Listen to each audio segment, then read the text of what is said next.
Mandya ticket JDS ಪಾಲಾಗಿದೆ. ಈಗಾಗಲೇ ಕರ್ನಾಟಕ ಚುನಾವಣಾ ಉಸ್ತುವಾರಿ ಈ ಬಗ್ಗೆ ಹೇಳಿಕೆಯನ್ನು ಕೂಡ ಕೊಟ್ಟಿದ್ದಾರೆ. ಹಾಗಾಗಿ ಬೆಂಗಳೂರಿನ ಜೆಪಿ ನಗರದಲ್ಲಿರುವಂತಹ ಮಾಜಿ ಸಿಎಂ ಎಚ್ ಡಿ ಕುಮಾರಸ್ವಾಮಿ ಅವರ ನಿವಾಸದ ಮುಂದೆ ಮಂಡ್ಯದ ಜೆಡಿಎಸ್ ಕಾರ್ಯಕರ್ತರು ಪ್ರತಿಭಟನೆ ನಡೆಸಿದರು.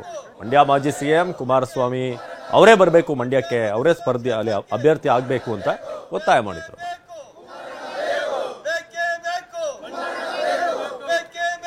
ಇನ್ನು ಮಂಡ್ಯದಿಂದ ಸ್ಪರ್ಧಿಸುವಂತೆ ಎಚ್ ಡಿ ಕುಮಾರಸ್ವಾಮಿ ಅವರಿಗೆ ಜೆಡಿಎಸ್ ಕಾರ್ಯಕರ್ತರು ಒತ್ತಾಯ ಮಾಡಿದ್ರು. ಆಗ ಎಚ್ಡಿಕೆ ಕಾರ್ಯಕರ್ತರು ತಾಳ್ಮೆಯಿಂದ ಇರಬೇಕು, ಅಷ್ಟೇ ಅಲ್ಲ ನಿಮ್ಮ ಅಭಿಮಾನ, ಪ್ರೀತಿ, ವಿಶ್ವಾಸಕ್ಕೆ ಬೆಲೆ ಕಟ್ಟೋಕೆ ಸಾಧ್ಯವಿಲ್ಲ ಅಂತ ಭಾವುಕರಾದರು.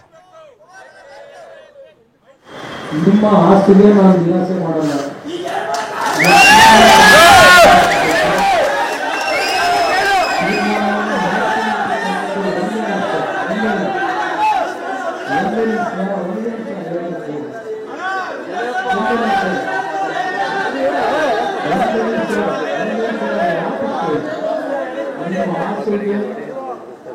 ನಾವು ಯಾವುದೇ ಕಾರಣಕ್ಕೂ ನಿರಾಸೆ ಮಾಡಲ್ಲ.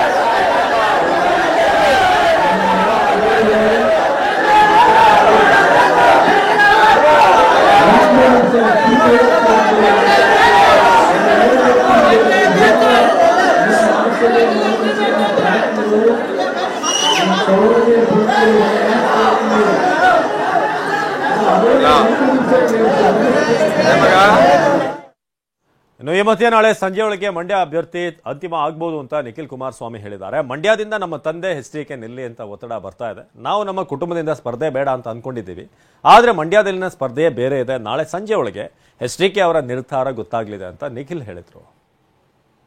ಯಾಕಂದ್ರೆ ಅಲ್ಲಿ ರಾಮನಗರ ಜಿಲ್ಲೆ ನಮ್ಮ ಚನ್ನಪಟ್ಟಣದವರೆಗೂ ಉತ್ತರ ಕೊಡಬೇಕಾಗ್ತದೆ, ಇಲ್ಲಿ ಮಂಡ್ಯ ಜಿಲ್ಲೆ ಜನತೆಗೂ ನಾವು ಉತ್ತರ ಕೊಡಬೇಕಾಗ್ತದೆ. ಹಾಗಾಗಿ ಒಂದು ದಿನಗಳ ಕಾಲ ಸಮಯ ಕೇಳಿದ್ದಾರೆ ತಂದೆಯವರು. ಎಲ್ಲ ನಮ್ಮ ಪಕ್ಷದ ಮುಖಂಡರು, ಚನ್ನಪಟ್ಟಣದ ಮುಖಂಡರು ನಾಳೆ ಬರ್ತಾ ಇದ್ದಾರೆ. ಅವ್ರ ಜೊತೆ ಕೂತು ಚರ್ಚೆ ಮಾಡಿ ಯಾರಿಗೂ ನಿರಾಸೆ ಉಂಟು ಮಾಡದೇ ಇರತಕ್ಕಂಥ ಒಂದು ಹಿನ್ನೆಲೆಯಲ್ಲಿ ನಾವು ಒಂದು ತೀರ್ಮಾನ ಕೈಗೊಳ್ಳುತ್ತೇವೆ, ಪಕ್ಷ ಕೈಗೊಳ್ಳುತ್ತೇವೆ.